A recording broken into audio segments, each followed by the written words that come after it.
క్రీడాకారుల్లో ఉన్న ప్రతిభను వెలికితీసేందుకు ఇటువంటి క్రీడా పోటీలు ఎంతగానో ఉపయోగపడతాయని ఎమ్మెల్సీ కరి పద్మశ్రీ పేర్కొన్నారు. కాకినాడ డిఎస్ఏలో ఆంధ్రప్రదేశ్ అంతర్ జిల్లాల ఎస్జీఎఫ్ అండర్ 14, 17, 19 బాలబాలికల ఛాంపియన్షిప్ ఎమ్మెల్సీ కరి పద్మశ్రీ ప్రారంభించారు.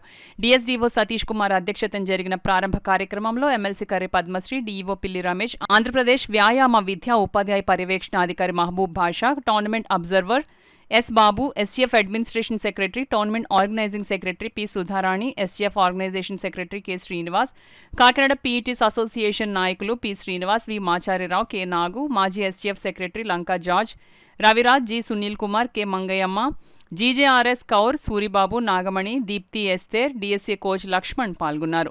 రేపటితో ఈ టోర్నమెంట్ ముగుస్తుందని tournament organizing secretary P Sudharani తెలిపారు. అంటే బాడీలో ఉన్న మైండ్, బాడీ, నెక్స్ట్ అన్ని కూడా ఆలోచనలు కూడా put together we play the squash. So ఇది ఏంటంటే ఎంతూజియాజం ఇస్తుంది మనకి.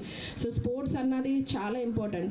దీంతో పాటు క్రమశిక్షణ కూడా చాలా ఇంపార్టెంట్. మీరు అందరూ కూడా టీమ్స్లో ఉన్నారు. You're under 14, 17 and 19. సో మన క్రమశిక్షణతో పాటు హెల్త్తో పాటు అలాగే సోషల్ రెస్పాన్సిబిలిటీస్ అన్నది కూడా చాలా ఇంపార్టెంట్. మీరు ఇంత చిన్న వయసులో ఉన్నారు కాబట్టి what you take it from the nature you have to give it back, otherwise it will destroy you అన్నది చాలా మంది దృష్టిలో పెట్టుకోవాలి.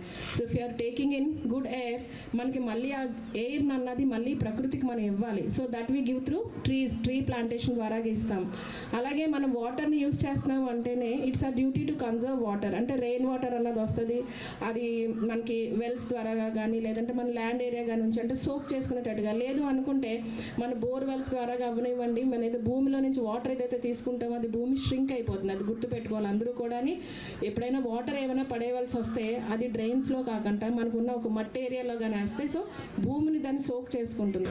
దాన్ని కార్తికేయ మిశ్రా గారు ఇక్కడికి వచ్చి ఇక్కడ ఒక బిల్డింగ్ కట్టడం, అటు నుంచి ఆ జిల్లాలో మా జిల్లా నుంచి విపరీతమైన కాంపిటీషన్ రావడం, ఇక్కడ వర్క్తో వాళ్ళ పిల్లలు తయారవుతూ ఉన్నారు. అలాగే మిగతా జిల్లాల నుంచి కూడా రావడం జరిగింది. ముందైతే 1-2 జిల్లాలు ఉండేవి, ఇప్పుడైతే 4, 5, 6 అలా ప్రతి జిల్లా నుంచి కూడా పార్టిసిపేషన్ ఉంటుంది. ఈ స్కాష్ అనేది ఇక్కడే జరగడం అనేది మా అందరికీ కూడా చాలా గర్వకారణం. లాస్ట్ ఇయర్ కూడా స్కూల్ గేమ్స్లో జార్జ్ గారు చేసినప్పుడు కూడా చాలా గ్రాండ్గా దీన్ని నిర్వహించడం జరిగింది. ఈ సంవత్సరం కూడా ఇంకా గ్రాండ్గా నిర్వహించడానికి ఈ స్కూల్ గేమ్స్ సెక్రటరీకి మిగతా ఆర్గనైజర్స్ అందరికీ కూడా